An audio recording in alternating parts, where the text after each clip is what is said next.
કચ્છ જિલ્લાના આદિપુર શહેરમાં આવેલ રામબાગ હોસ્પિટલમાં ઘોર બેદરકારી. રામબાગ હોસ્પિટલની ઘોર બેદરકારી સામે આવતા હોસ્પિટલ મેનેજમેન્ટને લઈ અનેક સવાલો સાથે તર્ક વિતર્કો સર્જાયા.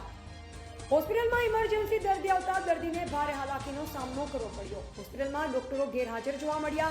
ઇમરજન્સી પેશન્ટને હાલાકી પડતા હોસ્પિટલના મેનેજમેન્ટને લઈ અનેક સવાલો ઊભા થયા છે.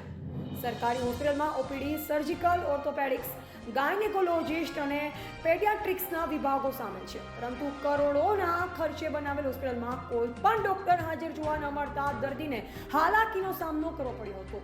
ઘટનાના પગલે હાલ તો પરિવારજનો સહિત સ્થાનિક લોકોમાં ભારે રોષ જોવા મળ્યો છે. તેમજ હોસ્પિટલમાં પૂરતો સ્ટાફ ફાળવવામાં આવે અને જવાબદાર ડોક્ટર અને મેનેજમેન્ટ વિભાગ સામે કડક કાર્યવાહી કરવામાં આવે તેવી લોકમાંગ ઉઠવા પામી છે.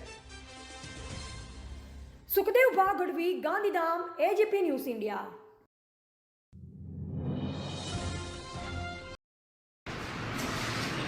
કોઈ પણ જાતની કમ્પ્લેન કરવી હોય, સારવાર ન મળતી તેના માટે કોઈ ઇન્ચાર્જ નથી ને ક્યાં છે અધિક્ષકો? મને મારે મેડમ એવું કીધું કે અહીંયા ક્લાર્ક જ ખાલી બેઠેલા છે, કોઈ અધિક્ષકો નથી. અચ્છા, એટલે ત્યાં એક નંબરમાં કોઈ નથી. ઉમાંથી મેડમ એમને અહીંયા મોકલ્યા એક નંબરમાં, તો અહીંયા બી કોઈ છે નહીં. પેશન્ટ છે, એને 5-6 જણાએ માર્યો છે અને માથાના ભાગે ગંભીર ઈજા આવેલ છે. કોઈ પણ જાતની કમ્પ્લેન કરવી હોય, સારવાર ન મળતી તેના માટે કોઈ ઇન્ચાર્જ નથી ને ક્યાં છે અધિક્ષકો? મને મારે મેડમ એવું કીધું કે અહીંયા ક્લાર્ક જ ખાલી બેઠેલા છે, કોઈ અધિક્ષકો નથી. અચ્છા, એટલે ત્યાં એક નંબરમાં કોઈ નથી. ઉમાંથી મેડમ એમને અહીંયા મોકલ્યા એક નંબરમાં, તો અહીંયા બી કોઈ છે નહીં. પેશન્ટ છે, એને 5-6 જણાએ માર્યો છે અને માથાના ભાગે ગંભીર ઈજા આવેલ છે. 15 નંબરમાં લઈ ગયા, એક ઇન્જેક્શન મારી અને 8 નંબરમાં મોકલ્યા. 8 નંબરના બારે બધા એવું કહે છે કે સાહેબ હાલ્યા ગયા છે અને હું હવે કાંઈ થશે નહીં, આશા રાખજો નહીં. 8 નંબરમાંથી તમને કોણ બાર જે બધી પબ્લિક હોય ને કે અહીંયા કોઈ આવશે જ નહીં. પબ્લિક કીધું અને તમારા સ્ટાફમાંથી જ કોઈક હતું? સ્ટાફના માણસે જ કીધું. એના પછી 1 નંબરના બારે મેડમ બેઠા છે, ચાલુ લાઈવમાં આપણે ત્યાં જઈને પૂછીએ. તમારા મેડમ જ એમ કહેશે કે હું થોડી એવું ધ્યાન રાખું છું અધિક્ષકો ક્યાં બેસે, હું થોડી એમને જાણ કરી શકું.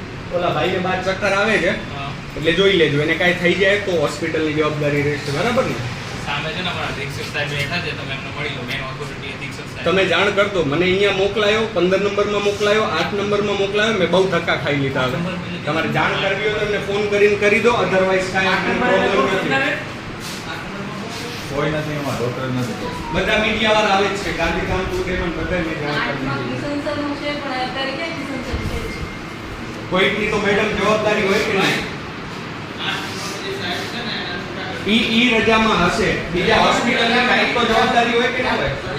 હોસ્પિટલમાં કોઈકની તો જવાબદારી હશે. સાહેબ છૂટા હશે તો કે પેશન્ટને આપણે મરવા દેવાનો નથી ને? કોઈ ગવર્મેન્ટના નથી. પ્રાઇવેટમાં લઈ જવું હોય ને? 8 નંબરમાં ભાઈ પ્રાઇવેટમાં લઈ એટલે 8 નંબરમાં કોઈ છે જ નહીં. 8 નંબરની જ્યાં 8 નંબરની જે સારવાર થતી હોય ક્યાં થશે? મળતી હોય તો બીજે મળવી જોઈએ. 15 નંબરમાં તમે બતાવી દો. ના પાડે છે ને હું. એક ઇન્જેક્શન આપી દીધું બસ, બાકી 8 નંબરમાં જઈને વેટ કરો. એ ભાઈને માથામાં લોહી નથી નીકળતું, અંદર લોહી જમા થઈ જશે, મરી જશે, કાંઈ પણ થશે તેની જવાબદારી કોણ લેશે? અધિક્ષક સાહેબ નહીં યાર. તમે બોલાવી દો. હું કેટલી જગ્યાએ ફરું? તમે કહો છો અહીંયા ક્લાર્ક બેસે છે ને, તો એમની કાંઈ રિસ્પોન્સિબિલિટી હોય જાણ કરવાની કે પર્સનલી બધાની ચેમ્બરમાં જ તમે મને ધક્કા મારતા રહેશો, આમ જાઓ આમ જાઓ આમ જાઓ, બધી જગ્યાએ હું ફરતો હોઉં? ઓપીડી જુએ છે, બરાબર? કાંઈ વાંધો નહીં. ઓકે, લાઈવ ચાલુ છે ને?